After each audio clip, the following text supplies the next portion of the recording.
नमस्कार, आप देख रहे हैं द अमर टाइम्स, देश प्रदेश का तेजी से उभरता हुआ न्यूज चैनल। आइए देखते हैं आज की खबर में क्या कुछ है खास।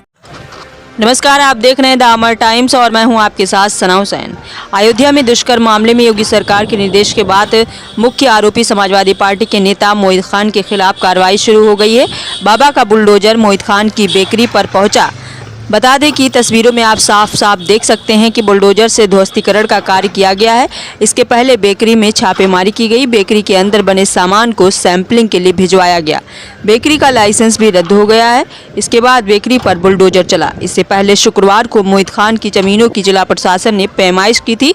वहीं एसडीएम सोहावल अशोक कुमार ने कहा कि बेकरी को अवैध पाए जाने के बाद सील कर दिया गया और बेकरी को ध्वस्त करने की कार्रवाई की जा रही है। विकास प्राधिकरण के सचिव सत्येंद्र सिंह का कहना है कि यहां पर बेकरी चलती थी और एसडीएम सोहावल की ओर से जांच की गई तो तालाब की जमीन पर अवैध कब्जा पाया गया, जिसके तहत ध्वस्तीकरण की कार्रवाई की गई। अभी जांच की जा रही है। जो भी तथ्य और सामने आएंगे उसी पर कार्रवाई की जाएगी। बता दें कि बेकरी तालाब की जमीन पर 3000 स्क्वायर फीट में बनी थी। बेकरी के अलावा सपा नेता की 44 प्रॉपर्टी पर बुलडोजर चलेगा। इसमें सपा नेता का घर भी शामिल है। इसके अलावा प्रशासन ने सपा नेता की 1 करोड़ की जमीन को भी चिन्हित किया है।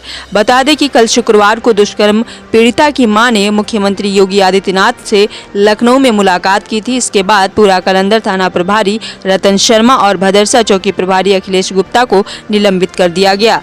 थाना प्रभारी और चौकी प्रभारी के खिलाफ त्वरित कार्रवाई न करने और मामला दर्ज करने में देरी पर कार्रवाई की गई। अयोध्या से मोहम्मद आलम की देखिए खास रिपोर्ट।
यहाँ शॉपिंग कॉम्प्लेक्स पे भी निशानदेही की गई है और जितने अवैध हैं अभी कहाँ कहाँ पैमाइश की गई।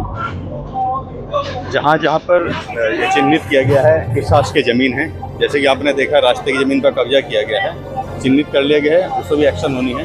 तालाब की ज़मीन है उस पर भी एक्शन आप देख ही रहे हैं हो रही है।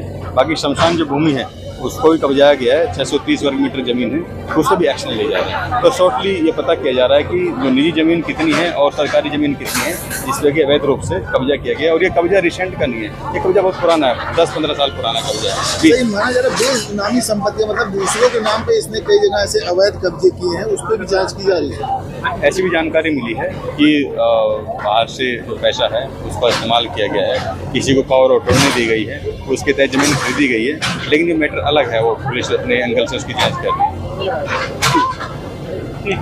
है। इसके यहाँ पे बेकरी चलती थी और यहाँ पे हमारे एसडीएम सोहावल द्वारा जांच की गई।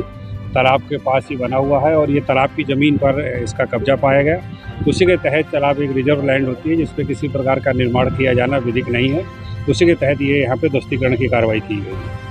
भूमि सर इसके पास अवैध जो पाई गई, अभी ये जांच चल रही है। एसडीएम सोहावल इस संबंध में जांच कर रहे हैं। कुछ भूमि और चिन्हित की गई है, उसमें उनकी रिपोर्ट आने के बाद ही पता चलेगा कि कितनी चिन्हित हो पाएगी। सर जिसमें बैंक बना इस पर भी चलेगी। अब इस पर जांच चल रही है। ठीक। ये जो आरोपी व्यक्ति हैं उनके द्वारा सार्वजनिक तालाब और सार्वजनिक रास्ते को अतिक्रमित करके एक बेकरी बनाई गई है। तालाब की ज़मीन पर आने जाने का रास्ता बनाया गया है और रोड पर आप देख रहे होंगे एक मल्टी कॉम्प्लेक्स बनाया गया है। हमारे राजस्व की टीम ने इसका चिन्हांकन किया था।